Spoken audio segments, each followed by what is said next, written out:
प्रिय भक्तगण, आज हम आपको अमर कथा का श्रवण कराते हैं, जो सुनने मात्र से आपके जीवन में सुख, शांति और धन की अपार वर्षा होगी। यदि आप महादेव शिव के भक्त हैं, तो इस कथा को अंत तक सुनें। बीच में छोड़कर जाने की गलती ना करें। आपको मन चाहा फल की प्राप्ति होगी। चैनल को लाइक और सब्सक्राइब कर ले। ब्रह्मांड के निर्माता भगवान शिव की पत्नी माता पार्वती के भक्त यात्रा में अमरनाथ गुफा की खोज सदियों से चली आ रही है। इस गुफा के अद्भुत दर्शन की कथा हमें पुराने समय से प्रेरित करती आ रही है। कहा जाता है कि एक समय की बात है, माता पार्वती ने अपने पति भगवान शिव को पूजन करने के लिए अमरनाथ गुफा में जाने का निर्णय किया।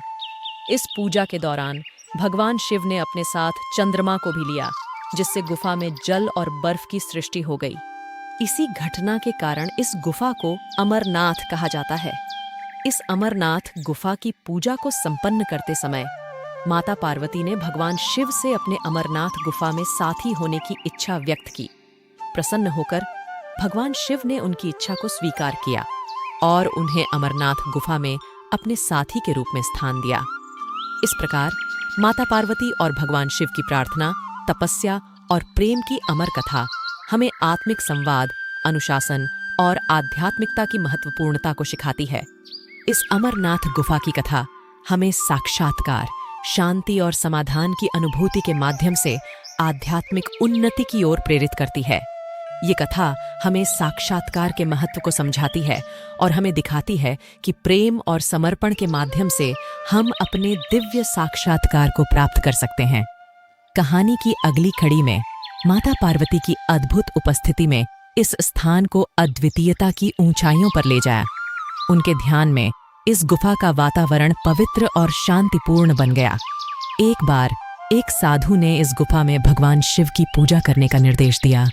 यह पूजा हर साल श्रावण मास के दौरान आयोजित की जाती है और लाखों श्रद्धालुओं को आकर्षित करती है।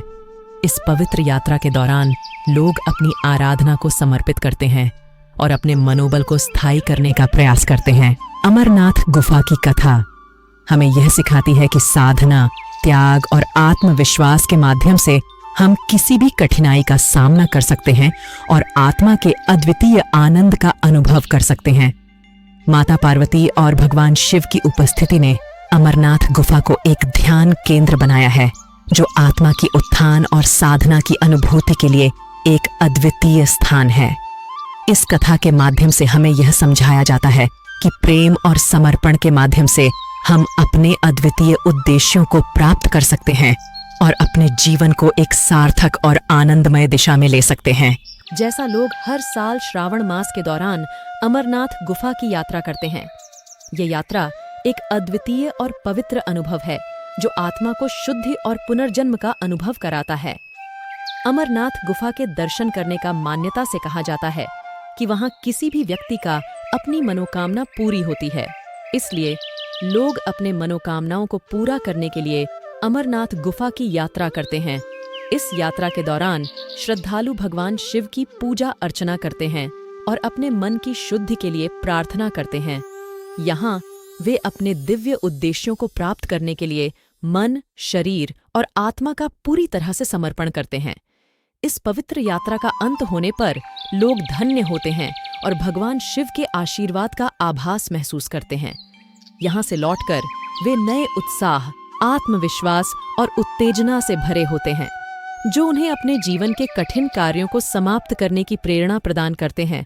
इस रूप में अमरनाथ गुफा की कथा हमें यह सिखाती है कि साधना, विश्वास और प्रेम के माध्यम से हम अपने जीवन के उद्देश्य को प्राप्त कर सकते हैं और आत्मज्ञान के माध्यम से अमृता का अनुभव कर सकते हैं।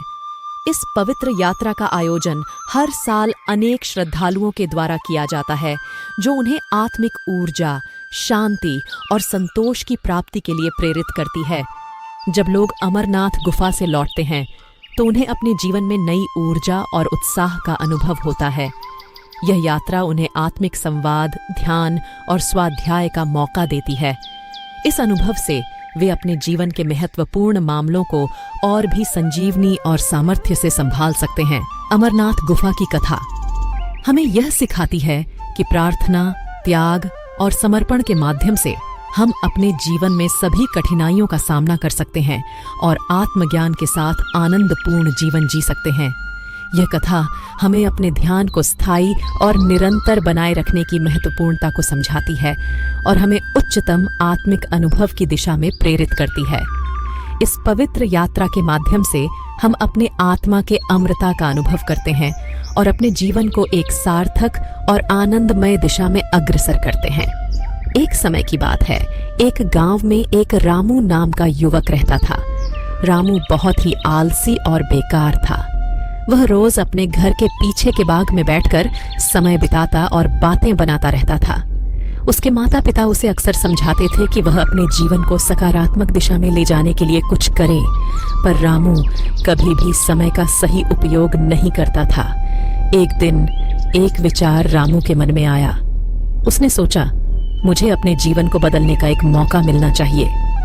रामू ने फिर से अपने जीवन के उद्देश्य की खोज में निकल पड़ा। उसने अपने सपनों और प्रार्थनाओं को साकार करने का निर्णय किया। एक दिन रामू ने एक साधु को देखा जो गांव के आसपास घूम रहा था। रामू ने उस साधु से मिलकर अपनी समस्या साझा की और उससे मार्गदर्शन मांगा। साधु ने उसे समझाया कि अच्छे काम करने के लिए सदैव ईमानदार रहना और परिश्रम करना जरूरी है।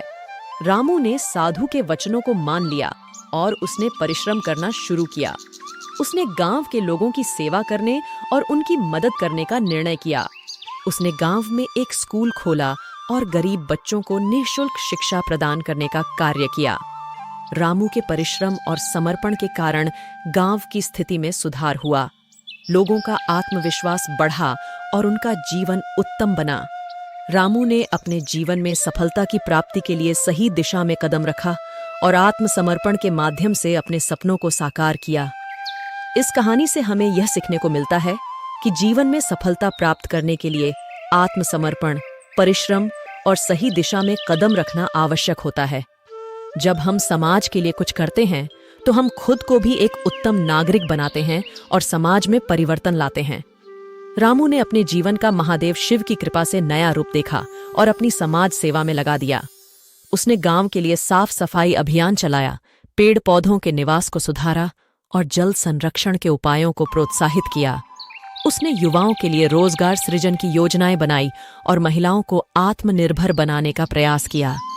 रामू की इस समाज सेवा और उत्तेजना ने गांव को नई ऊर्जा और उत्साह से भर दिया। लोग उसे अपना नेता मानने लगे और उसके साथ मिलकर गांव को विकास की नई दिशा में ले जाने के लिए काम किया। धीरे धीरे रामू के परिश्रम और समर्पण से गांव में जीवन की गुणवत्ता में सुधार हुआ।